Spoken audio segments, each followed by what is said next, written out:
Hi everybody, Johan Swart again, author of the book of the Boerboel, the origins and the history of the breed. And today I'm very privileged to have the two people who taught me everything I know about Boerboels with me. My mother and my father. My father is now 88 years old and my mother 83. And if you remember in my book, there's a picture of a young, very young, pretty lady sitting with the Boerboel puppies when she was about 15 or 16 years old. That's my mom. So, right, people, in this book, we recounted the history of the origin and the origins of the breed. And it's not stories, it's stuff that we researched, it's stuff that bothered us for many years. And I actually want to use this opportunity just to talk a little bit about the direction in which the breed is going and what the dangers are that we foresee. We've really been involved with Boerboel breeding since the time of my grandfather, my mother's father in the Soutpansberg, and this story is also in the book. By the way, if you want the book, don't ask me if I'm still publishing it. I am.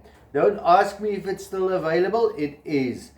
Is it available in America? Yes. Is it available in Europe? Yes. If your country is open with COVID regulations, that there's no ban on postage to your country, we can send the book to you. Send me an email to boerboelbook@gmail.com.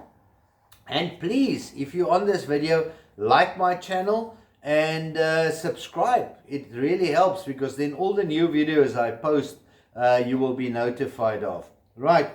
Now, we've seen a tendency in the breed from the time when you started breeding the dogs, that the dogs really became massive and really became big, with very big heads, with very heavy legs, with big torsos, with incredibly deep chests, with a lot of skin hanging on the faces. Can you give us your opinion on that? Well, actually, I don't like that.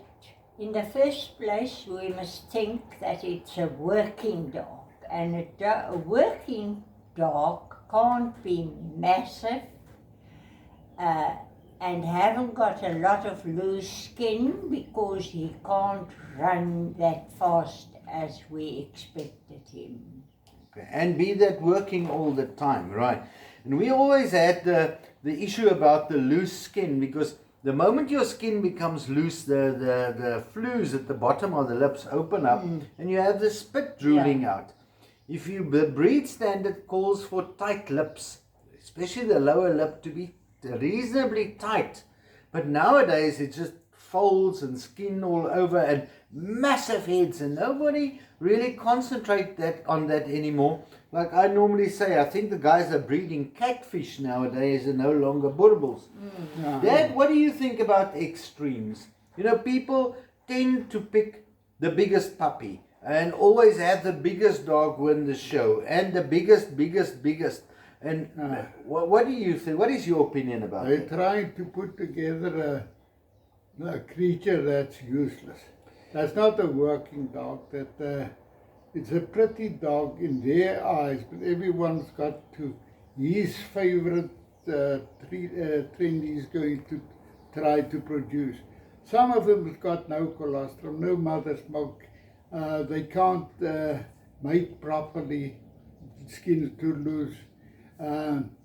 They can't whelp properly. You still have to aid them in everything. We're putting together a creature that's like a dinosaur. It doesn't actually Have a reason to be there.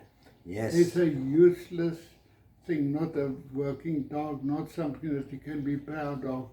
You can't just concentrate and say a dog must have a big head.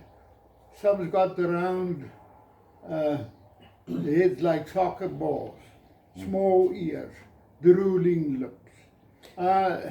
It's actually a caricature, a bad picture of something that was a nice working Functional dog. Now we've got a dysfunctional rubbish that we're getting. Thanks a lot, Dad. Really, I appreciate this. You guys don't realize, what the value is of the really old breeders.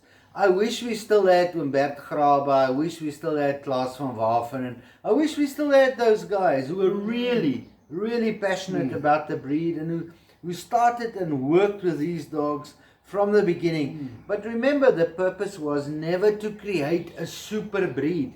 If you look at the initial purpose of the SABT, the so-called First Boerboel Association, but which in this book we actually found out through research, no, they're not.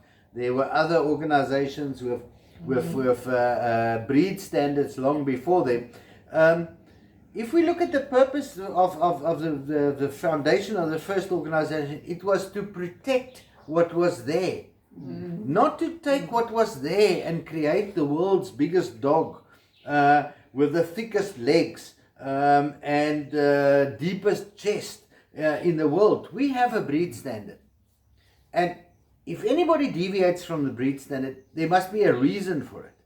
There must be a scientific reason for it, not a cosmetic reason, not a financial reason, because that's why many people, they breed these massive dogs. I was at a breeder the other day and she showed me this champion male and I said, I'm sorry, my dear, but this dog is just generally overdone.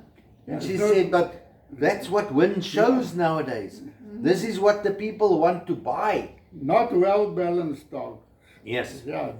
Balance is the thing that we're losing. Yeah. The old breed standard, the core principles was balance, it was mobility, it was temperament, it was health. Conformation was one aspect. Yeah. If you focus on one aspect, you will lose the rest. And it's very difficult to have a balanced dog. Yeah. Okay.